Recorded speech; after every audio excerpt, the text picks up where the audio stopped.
Hello friends, exams योद्धा YouTube channel पर आप सभी का स्वागत है। जैसा कि हम लोग झारखंड सचिवालय का सिलेबस कंप्लीट कर रहे थे, तो गद्य भाग हम लोग का पूरा कंप्लीट हो चुका है, नाटक सेक्शन पूरा कंप्लीट हो चुका है और पद भाग में एक मौनी फुल किताब आज कंप्लीट हो जाएगा। उसके बाद मात्र एक बुक बचेगा, वो है आंखें के गीत। तो ये क्लास नंबर होगा 63। ठीक है, तो आप अगर शुरू से नहीं देखें तो क्लास नंबर 1 से ज़रूर देखें, उसके बाद आपको सारा बात समझ में आ जाएगा। ठीक है, तो चलिए हम लोग स्टार्ट करते हैं एक मौनी फूल किताब का कविता नंबर 22, जो है कि हमनिक बन झार संग नाता। कविता का नाम है हमनिक बन झार संग नाता, यानी कि हम लोग का वन और झाड़ी जंगल के साथ कैसा रिश्ता है, कैसा नाता है। ओ तो जो कविता है, यह कविता को मैंने हिंदी में ट्रांसलेट किया हूँ। ठीक है, तो हिंदी में ट्रांसलेट किया हुआ है एज इट इज़, जिस तरह बुक में हो उसी का सिर्फ हिंदी अनुवाद है ये। और जो इम्पॉर्टेंट लाइन है कविता से, जहाँ से एग्ज़ाम में पूछा जा सकता है, तो उसको भी इसमें लास्ट में दिखाया गया है। तो आप शुरू से लेक्चर देखिए, और अगर आप अभी यह लेक्चर सिर्फ देख रहे हैं तो क्लास नंबर 1 देखिए जा करके, झारखंड सचिवालय करके या Jharkhand CGL mains paper 2 quota करके बना हुआ है, तो वहाँ से आपको प्लेलिस्ट मिल जाएगा, वहाँ से आप देख सकते हैं। और आप सभी को पता ही होगा कि जैसा कि नया कैबिनेट नियमावली के अनुसार बताया गया है कि अब जो है सो PT और मेन सब एक ही होगा। तो और जिनका भी लैंग्वेज खोटा है वो उनका खोटा का एग्ज़ाम और जो PT मेंस था दोनों एक साथ हो जाएगा। और साथ ही साथ ये भी बात हुआ है कि हिंदी, इंग्लिश और संस्कृत को हटा दिया गया है। तो इनका हिंदी इंग्लिश था पहले से, वो हट गया है। और अगर आप खोटा लैंग्वेज आता है, अगर आपका मदर टंग खोटा रहा है, चाहे आप खोटा समझते हैं, तो ये सब्जेक्ट आपके लिए बहुत ही स्कोरिंग होगा। ठीक है, पूरा समझने के लिए आप क्लास 1 से देखिए तो ज़्यादा बेहतर रहेगा। तो चलिए हम लोग समय बर्बाद किए बिना हम लोग स्टार्ट करते हैं कि हमनी के बन झार संग नाता 22 नंबर जो है कविता, उसका एक मौनी फुल किताब का। ठीक है, और इससे पहले कम्युनिटी में मैंने 5 क्वेश्चन डाला था, यही खोटा से लेकर के। तो अगर आप उसको अटेम्प्ट करना चाहते हैं तो उसको ज़रूर अटेम्प्ट कर लीजिए, और अच्छा लगेगा तो वीडियो को शेयर कर दीजिएगा और लाइक करके कमेंट ज़रूर करिए अगर कोई सवाल है तो हम लोग स्टार्ट करते हैं। उसका हिंदी अनुवाद जो भी है कि वन में ऋषियों का निवास रहा, इस तरह लिखते हैं एक मौनी फूल किताब में संतोष कुमार महतो जी के द्वारा, कि वन में ऋषियों का निवास रहा जिन्होंने मानव के ऊपर कई प्रकार के उपकार किए। वही वन के साथ हमारा रिश्ता है। जंगल से हमें काफ़ी कुछ मिलता है। कई लोग का इलाज के लिए जिन दवाओं की ज़रूरत होती है, उनमें जंगल के अनंत मूल, होरा, आंवला, बहेरा, सखुआ, महुआ, फुटका आदि उपयोगी साबित होते हैं। और हम लोग देखिए आगे लिखते हैं कि जंगल के वृक्षों से हमें ऑक्सीजन की प्राप्ति होती है, जो सभी प्राणियों के जीवन रक्षक होता है। और 4 लाइन खोटा का है, जिसको थोड़ा समझना ध्यान से, कि गाछ पात से मिले ऑक्सीजन, जकर से बाँचे प्राणिक जीवन, बने के भीतर एक रकम गाछ होरा, पूरन करे गुड़ घी और चूड़ा। और प्रस्तुत कविता के अंत में कहा गया है कि जंगल से कई लाभ हैं, या देश की आर्थिक व्यवस्था को भी संतुलित करता है, इसलिए भूमि के चौथाई भाग में वृक्ष लगाना चाहिए। तो ये छोटा सा कविता था, आई होप आप लोग को समझ में आया होगा। ये है एक कविता नंबर 23, चासा छुआ भैले बबुआन। यानी इस कविता में बाहरी दिखावापन से बचने का भाव प्रकट किया गया है। किसान के बेटा होने के बावजूद कई बच्चे दिखावापन में जीते हैं। उनके इन कार्यों से माता पिता का हृदय तड़पता है। ऐसे बच्चों से धन का अर्जन होगा, ऐसी उम्मीद करना बेकार है। सुबह उठने का नाम नहीं लेते, कोई भी काम में मन नहीं लगता। माँ बाप को बेवकूफ़ समझते हैं, सज सवर के ऐसे तैयार होते हैं मानो कोई राजा का बेटा। अपने बालों को बढ़ाकर, हाथ में घड़ी लगाकर, साइकिल पर चढ़कर व्यर्थ का समय बिता देते हैं। पढ़ाई लिखाई में मन नहीं लगता। इस कारण कवि ने कहा है, ऐसे बच्चे माँ बाप का नाम डुबाने का काम करते हैं। घर में थोड़ी बहुत पूंजी है तो उस संपत्ति को भी ऐसे बच्चे बर्बाद कर देते हैं। इनसे धन की अर्जन की उम्मीद करना बेकार है। फीटे फाटे पूंजी फाँक धवैया यहाँ से है, फीटे फाटे पूंजी फाँक छवैया रहत घरेक टांक, डूबत बाद आजक नाम आर संतोष देखी करे पछतान। ठीक है, चासक छौआ भेला बबुआन, ई छौवन की अर्जी देता धान। ठीक है, ये कुछ लाइन है खोठा में जो उस कविता में था, तो आप समझिएगा। और इसका मीनिंग तो हम समझा दिए होंगे और आई होप आप लोग समझने में सक्षम भी हो रहे होंगे। और नेक्स्ट कविता है बड़ो मार यानी बड़ी मार। मतलब कि आजक मुँह से कहल बात, गांव घरे है एखन विख्यात। महंत देवान गाँवे की यार, जहाँ कहीं गेला दुयो तैयार।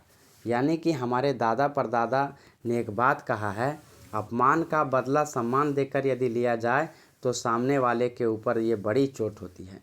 उदाहरण के तौर पर एक गांव में एक महंत और दीवान रहते थे। एक बार किसी के निमंत्रण पर दोनों उनके घर पहुँचे। वहाँ महंत को खाने के लिए चूड़ा दही दिया गया, वहीं दीवान के लिए केवल पानी और माठा दिया गया।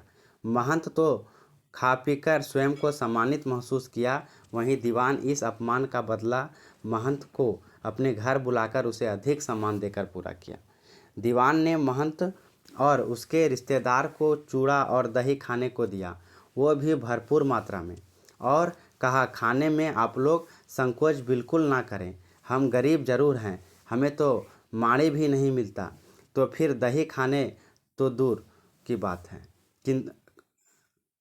किंतु आप लोग के लिए मैंने दही का जुगाड़ किया है, इसलिए आप लोग खाने का संकोच ना करें। हमने के गरीब कहाँ से दही पाए, माड़ी ना जुटवे कैसे दही खाए, मुश्किल से कर लो जुगाड़, लेहक आर तनी है आर एक मण।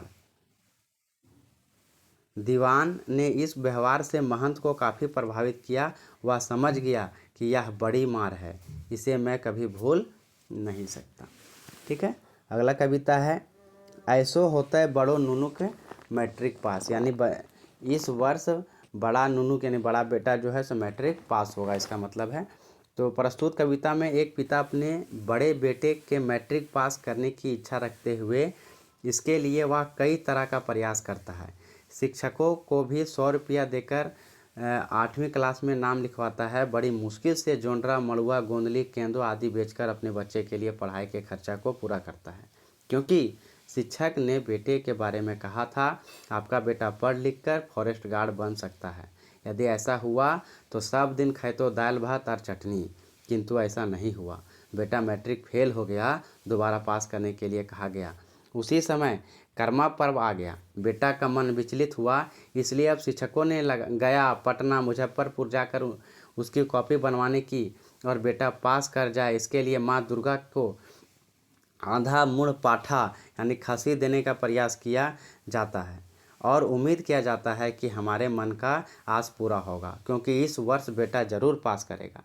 नुनू पास कर ले हाजिर करबैन आधा मुड़ पाठा, घूरा गोटे हाजिर करबै गछलिया जेठा, ऐसो नुनू करते जरूर मैट्रिक पास, हमनिक मनेक पूरन होते बड़ा आय। ठीक है, यानी कि इस बार जरूर जो है नुनू मैट्रिक पास करेगा, ऐसा लिखते हैं। कि प्रस्तुत कविता में एक गंभीर प्रश्न हुआ है, जिसमें कहा गया है कि कर्पूरी ठाकुर के शासन में निःशुल्क शिक्षा की व्यवस्था की है। अभिभावक भी अपने बच्चों को पढ़ाने के लिए सभी संसाधन उपलब्ध कराते हैं, फिर भी बच्चा मैट्रिक में फेल होता है, आखिर क्यों? जवाब स्पष्ट है, पढ़ाई में ध्यान नहीं देना। कोई बच्चा मैट्रिक में फेल हो रहा है तो क्या हो रहा है, बच्चा क्यों? तो क्योंकि वह पढ़ाई में ध्यान नहीं दे रहा है, लेकिन अभिभावक जो है वो सब चीज़ अपना मतलब कि दे ही जा रहा है। तो देखिए, कविता से ज़्यादा परेशान होने की आवश्यकता नहीं है। अगर क्वेश्चन पूछेगा कि ऐसो होते बड़ो नुनुक मैट्रिक पास किनखर लिखल कविता लागे, तो होते संतोष कुमार महतो। ऐसो होते बड़ो नुनुक मैट्रिक पास कौन किताबें उखड़वल गेल है, तो एक मौनी फूल। ठीक है, तो इस तरह का क्वेश्चन बनता है। चलिए नेक्स्ट कविता है तेल मालिश। प्रस्तुत कविता में तेल मालिश को दो भागों में प्रस्तुत किया गया है। दो भाव है इसका। एक भाव है कि जिसमें कहा गया है कि तेल मालिश कई बीमारियों का इलाज है, जैसे हाथ पैरों में दर्द, सर्दी, खांसी आदि तकलीफ़ों से छुटकारा दिलाता है। साथ ही माता पिता एवं गुरुजनों का आशीर्वाद भी दिलाता है, जिसे जिसे रुपयों से खरीदा नहीं जा सकता। ठीक है, जेटा नाय हवय टाका ते देले, पूरन हवय सेटा तेल मालिश कर ले। मालिश करे के आदि जानभर टेक्निक, बनी जभा बड़ो मैकेनिक। ठीक, और दूसरा भाव है इस तरह, तेल मालिश का अभिप्राय यह भी है कि अपने स्वाभिमान को मारकर मिनिस्टर, ऑफिसर आदि का खुशमाद करना। इस कार्य को करते हुए हो सकता है आपकी आमदनी बढ़ जाए, प्रमोशन मिल जाए, सामाजिक प्रतिष्ठा बढ़ जाए, किंतु आपका स्वाभिमान समाप्त हो जाएगा। ज़्यादा अच्छा यह है कि पहला भाव को ही अपनाया जाए। ठीक है, यानी कि चापलूसी करना तेल लगाने से किया गया है, बीमारी ठीक करने वाला भाव तेल लगाने से किया गया है। तो ज़्यादा अच्छा है कि बीमारी ठीक करने के लिए तेल लगाया जाए, चापलूसी के लिए नहीं लगाया जाए। नेक्स्ट है मुदा दाग टा रही जाए। यानी कि इस कविता में 1967 में भयंकर अकाल पड़ा था। उस समय का वर्णन करते हुए कहा गया है कि देश में अच्छी बारिश नहीं होने के कारण अनाज का उत्पादन नहीं हो पाया। भारत सरकार ने दूसरे देशों से अनाज मंगवाया और स्कूलों में तथा राशन के दुकानों के लोगों के लिए अनाज वितरण का व्यवस्था की गई। एक व्यक्ति बाजरा लेने के लिए दिन रात खड़ा रहा, किंतु उसे अनाज नहीं दिया गया। अकाल का समय बीत गया। उस व्यक्ति ने खेती की, अच्छा उत्पादन हुआ, किंतु अकाल के समय अनाज नहीं मिलने का दुख आज भी वो भूल नहीं पाया। अकाल के दिनों में उपलब्ध अनाज का कालाबाजारी हुआ था। इस कारण वास्तविक ज़रूरतमंदों को अनाज नहीं मिल पाया था। कई शिक्षक इन अनाजों को बेचकर अपने अपने खेत बनवाए थे। इसलिए अंत में कवि का कहना है कि मानव होकर अत्याचार नहीं करना चाहिए, क्योंकि कोई भी व्यक्ति हमेशा लाचार नहीं रहता। यह संसार 2 दिनों का बाजार है, जहाँ से सबको एक दिन जाना है। फिर क्यों मानव के ऊपर ऐसा अत्याचार करता है कि घाव तो मिट जाता है, किंतु इसका दाग रह जाता है। मानुष भय करिहना अत्याचार, सब दिन क्यों रहे न लाचार। संसार टा हकै 2 दिन एक बाजार, 2 दिन परे हो तो सभे कुबार। यानी जीवन से मुक्ति। और इसका लास्ट कविता है विदाई। ठीक है, एक मणिफूल का अंतिम कविता है विदाई। शिविर भय भूल नाय जिहा, नौतन शिक्षा नीति के अपने हा। बुनियादी शिक्षा नीति आर ऐसे समनेटेक परिपाटी, सुधे कागज कलमे धैर्य नाय दिहा।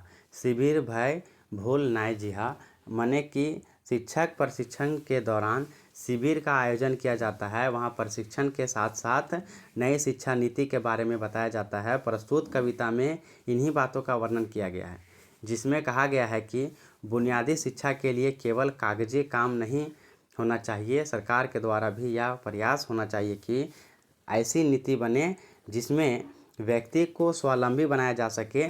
जैसे कुछ छात्र कला उद्योग की जानकारी, कृषि कार्य की प्रशिक्षण आदि आर्थिक कार्यक्रम संचालित किया जाना चाहिए। ठीक है, यानी कि व्यक्ति को स्वावलंबी बनाया जा सके।